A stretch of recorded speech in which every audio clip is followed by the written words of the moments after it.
Selamat pagi dan salam Sobat STI yang terkasih. Kita jumpa dalam acara Ragi yang hari ini saya ingin berbagi renungan yang saya beri judul Mikrat Tuhan.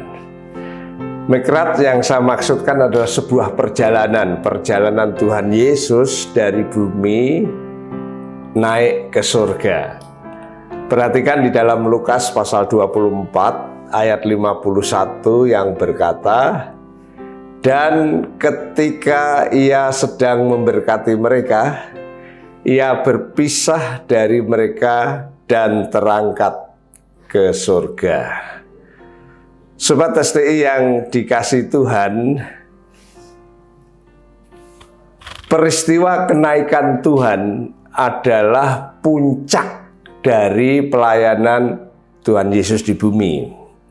Kisah ini ditulis oleh Markus dan Lukas dalam Injilnya. Artinya sebuah peristiwa yang nyata.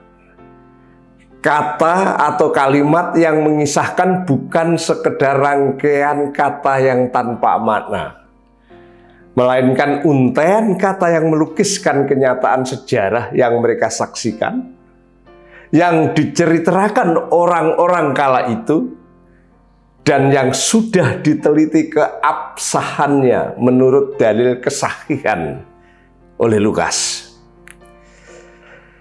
Kenaikan ini sebuah peristiwa yang nyata, yaitu Yesus bukan saja mati di kayu salib, dia bangkit dari antara orang mati dari kuburan, tetapi dia naik ke surga, menyediakan tempat bagi orang yang percaya.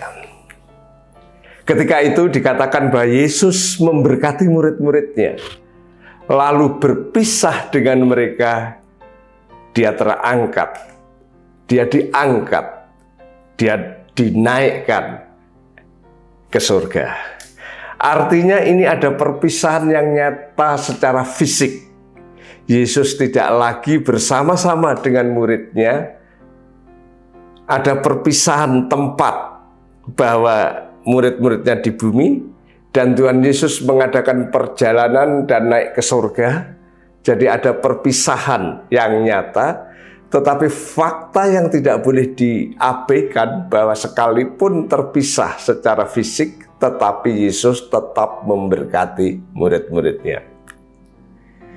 Dia diangkat ke surga, artinya ada kekuatan kuasa yang hebat yang mengangkat Yesus perlahan-lahan naik layaknya sebuah perjalanan.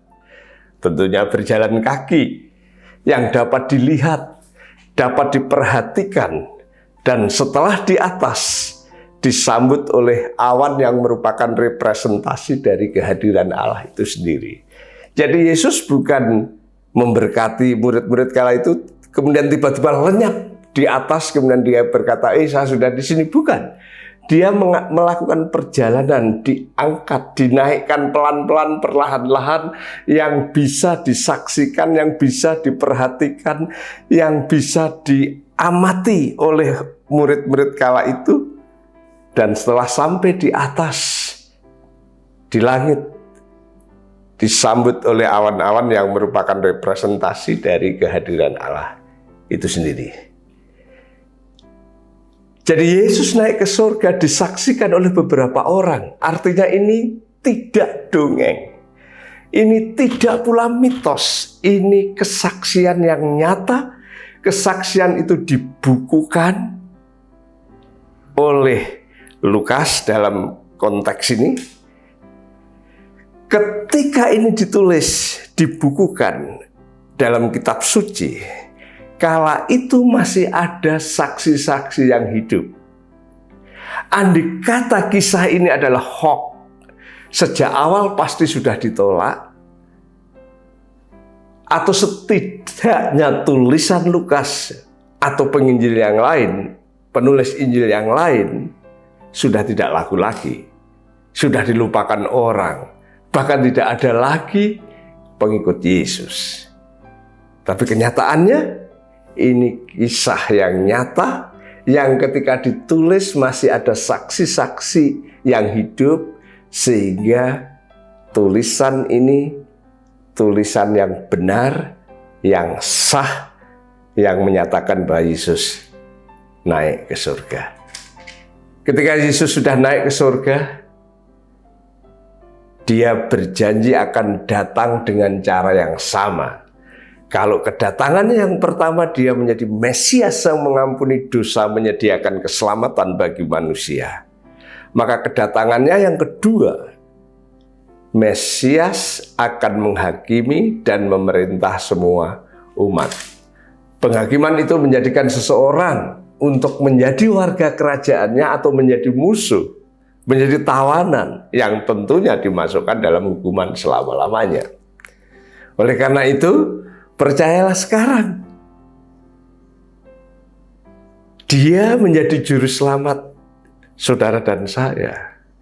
Nantikan Dia, maka mahkota kemuliaan akan menjadi milik Anda. Dia pasti datang yang kedua kali, dan ketika kedatangannya yang kedua kali, Dia tidak menjadi juru selamat, tetapi menjadi hakim bagi dunia.